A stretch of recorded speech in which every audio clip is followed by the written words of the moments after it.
bersih, terlihat bersih itu belum tentu bersih dari benda-benda yang tidak terlihat mata. Karena kayak bakteri, kalau jamur mungkin sebagian kelihatan ya, kayak virus gitu itu ngelihatnya susah. Kalau parasit, kalau skabies mungkin lihatnya agak susah, tapi kalau kutu mungkin kelihatan ya. Yang kutu rambut tuh kan kadang-kadang kalau misalnya yang punya sebelumnya itu berkutu misalnya rambutnya, mungkin kutunya itu bisa turun ke area kerah leher, terus atau dia ngumpet di area-area bagian atas pakaian gitu. Nah ketika kita lihat ada yang jalan, nah kelihatan.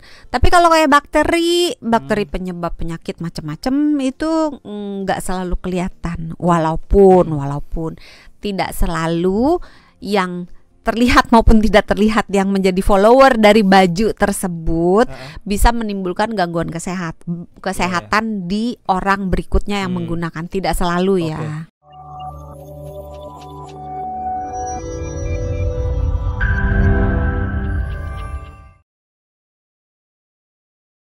Se-fresh pakaiannya Dokter Santi nih, bajunya nih model apa nih kebetulan? Model apa ya? Bunga-bunga itu bunga-bunga. Motif ya, bukan itu model. Itu beli di mana? Beli baru atau beli thrifting, Dok? Beli baru. Oh, beli baru ya. Tapi Dok Santu modelan ini enggak sih? Atau pernah nggak beli baju thrifting? Baru sih. Baru beberapa akhir ini. Belinya baru. Oh, selalu tapi beli baru. Make baju pre-love pernah. Pre-love pernah. Oh, artinya bekas yang orang lain. Maksudnya yang kenalan Dokter Santi aja gitu. Oh, tapi yang bener-bener baju mamah juga pernah. Oh, iya, itu atau baju adik. Atau baju anak. Nah, baju anak bisa. Biasanya anak sama mamah itu kalau misalnya ukurannya kurang lebih sama sering tuker-tukeran baju. Kakak sama ade juga gitu kan. Atau salah beli biasanya. Iya. Kegedean buat mamah aja. Ih jelek buat mamah aja gitu. Atau mamahnya. Kalau baju mamahnya bagus, ih buat aku aja gitu. Tapi kalau yang beli pre-love yang emang bener-bener orang lain random thrifting itu belum pernah ya. Belum. Oke, nah karena kan kebanyakan sekarang ini udah menjamur juga tuh toko-toko baju yang thrifting, bahkan nggak usah jauh-jauh ke toko deh ya. Yang orang-orang biasa aja kadang pada buka bau ini nggak bisnis pre-love gitu. Biasanya mereka impor dari luar baju-baju pre-love. Banyak, nggak cuma baju, kadang furnitur, terus kadang alat masak, olahraga gitu kan ya, pacar gitu kan. Ya kan kalau udah kan, bener sih. Bener kan? Iya bisa jadi dia bekasnya orang lain, mantannya orang lain. Iya, mantannya orang lain kan. Karena kita mau ngobrolin soal ini juga nih sahabat Surah. Topiknya malam hari ini adalah tentang pemilihan baju yang tepat. Nah yang awal kita bahas dulu adalah tentang baju si thrifting ini, baju pre-love ini. Karena kan ya sekarang ini udah makin menjamur lah ya. Bahkan nyari di ini aja Dok, e-commerce aja.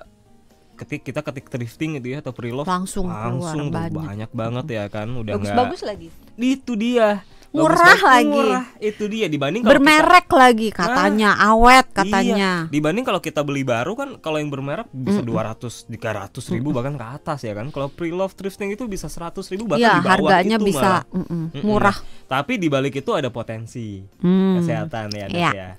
Sekarang apa nih sebenarnya risiko kesehatan dari baju-baju thrifting atau pre-love itu ada nggak sebenarnya? Sebenarnya sih selalu ada faktor positif, faktor negatif gitu.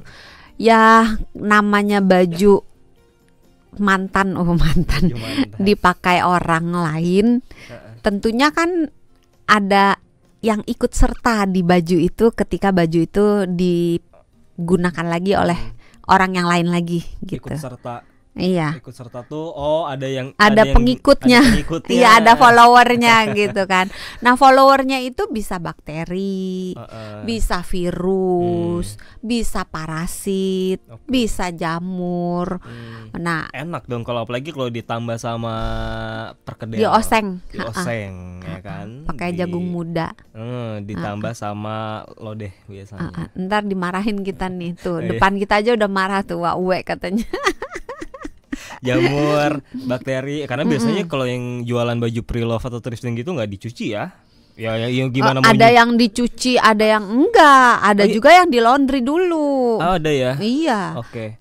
Mungkin tergantung di mana dan tergantung servisnya yang Nah. servis kan juga menentukan harga juga kan. Nah, sekarang kita kalau kita bahas yang nggak dicuci dulu ya itu udah jelas lah ya ada bakterinya. Sekarang kalau yang mereka yang menyediakan baju thrifting pre-love dicuci dulu, di laundry dulu, artinya kan harusnya udah bersih dong, nggak ada bakteri jamur lagi dong yang ikut serta. Bersih, terlihat bersih itu belum tentu bersih dari benda-benda yang tidak terlihat mata. Karena kayak bakteri, kalau jamur mungkin sebagian kelihatan ya, kayak virus gitu itu ngelihatnya susah. Kalau parasit, kalau skabies mungkin lihatnya agak susah, tapi kalau kutu mungkin kelihatan ya. Yang kutu rambut tuh kan kadang-kadang kalau misalnya yang punya sebelumnya itu berkutu misalnya rambutnya, mungkin kutunya itu bisa turun ke area kerah leher. Terus atau dia ngumpet di area-area bagian atas pakaian gitu. Nah, ketika kita lihat ada yang jalan, nah kelihatan. Tapi kalau kayak bakteri penyebab penyakit macam-macam itu nggak selalu kelihatan. Walaupun tidak selalu yang terlihat maupun tidak terlihat yang menjadi follower dari baju tersebut bisa menimbulkan gangguan kesehatan di orang berikutnya yang menggunakan. Tidak selalu ya. Tunggu, berarti kalau dicuci sekalipun itu nggak akan 100% lantas nggak akan 100% hilang. Tergantung bagaimana mencucinya. Oh, nah karena ya itu dia, kita nggak tahu ya gimana mereka mencucinya, apakah udah tepat atau kadang belum. bisa aja.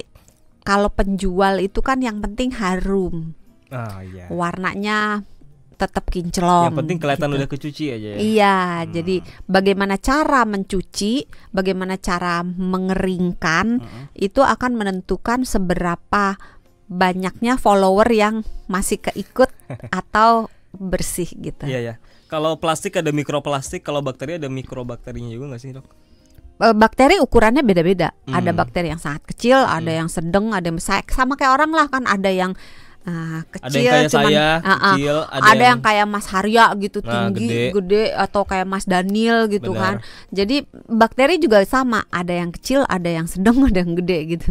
Tapi tetap aja semuanya itu berpotensi untuk ikut jadi follower di pakaiannya. Jadi sebenarnya kulit kita itu normal sih punya banyak bakteri, banyak benar. virus, banyak Di dalam jamur. juga kan banyak. Ya, jadi sebenarnya kalau dihitung jumlah sel tubuh kita dibanding dengan bakteri, virus, jamur, ya parasit yang ada di dalam tubuh kita, misalnya di dalam saluran pencernaan, lubang hidung gitu ya, atau di atas kulit kita, di permukaan kulit kita, itu kalau dihitung banyakan mereka daripada kita.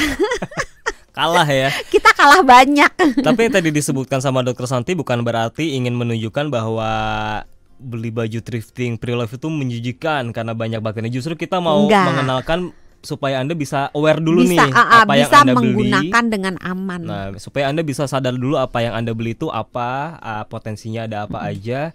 Tapi yang lainnya ada nggak, Dok? Misalkan kayak yang pemilik sebelumnya bau ketek, bau badan, itu tetap meninggalkan bekas nggak sih di bajunya walaupun udah dicuci? Bisa ya? Bisa. Oke. Nah, susahnya itu.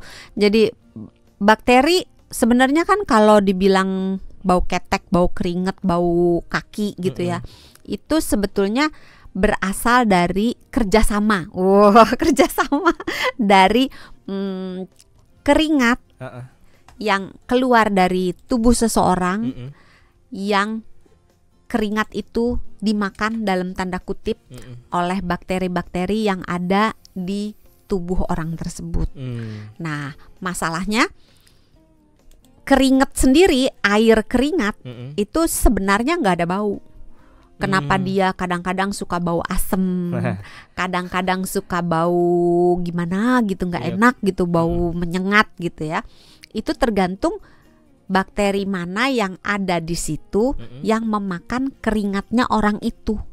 Oh, jadi yang bikin bau justru bakterinya. Ya, karena bakteri penyebab bau keringat itu ada beberapa jenisnya.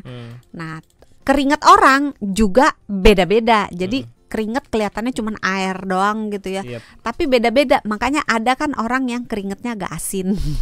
Ada yang keringetnya nggak begitu asin gitu. Karena keringat orang itu komposisinya beda-beda, proteinnya beda, mineralnya beda, cairannya pH-nya beda gitu.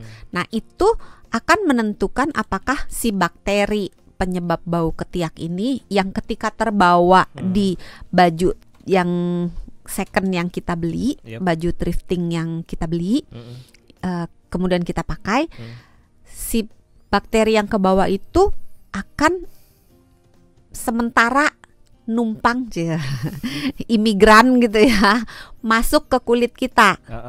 Nah, di kulit kita si bakteri ini tergantung kalau masuknya banyak, terus situasinya cocok, misalnya sama tetangga-tetangga dia rukun gitu. Karena kulit kita sendiri kan kita pakai baju bekas nih ya. Tapi baju bekasnya misalnya mengandung bakteri. Terus kita pakai, bakteri yang ada di baju bekas kan pindah ke badan kita, ke kulit kita. Tapi masalahnya di kulit kita sendiri itu banyak bakteri-bakteri yang berdiam di situ. Bakteri yang memang residen penduduk tetap, penduduk asli dari warlock dari si akamsi dari si kulit kita. Nah, kalau imigran luar masuk gitu, belum tentu diterima nih sama si akamsi ini. Ada penolakan juga. Warlock ini kalau ada penolakan, terjadi perang, tergantung. Kalau si bakteri yang masuknya sedikit, terus gampil, misalnya ilmu silatnya baru ban apa sih kalau yang paling bawah, ban putih gitu ya, itu masih kalah mereka, dibasmi oleh si warlock. Tapi kalau misalnya yang masuknya banyak dan udah dan kawan-kawan dan item gitu kan, ban item gitu, itu berat, terjadi pertempuran gitu. Akhirnya bisa menimbulkan penyakit. Bisa menang bisa kalah, iya. Bisa alergi juga. Kalau bakteri pendatangnya menang, maka akan timbul penyakit. Penyakitnya apa ya tergantung bakterinya apa. Ada penyebab bisul, ada penyebab gangguan kulit, ada penyebab bau badan, tergantung yang masuknya apa. Itulah kenapa kalau ada video yang viral beberapa waktu lalu, orang habis pakai thrifting kulitnya langsung merah, karena mungkin bisa jadi habis kerokan itu mah. Mungkin atau bisa jadi kepanasan. Iya,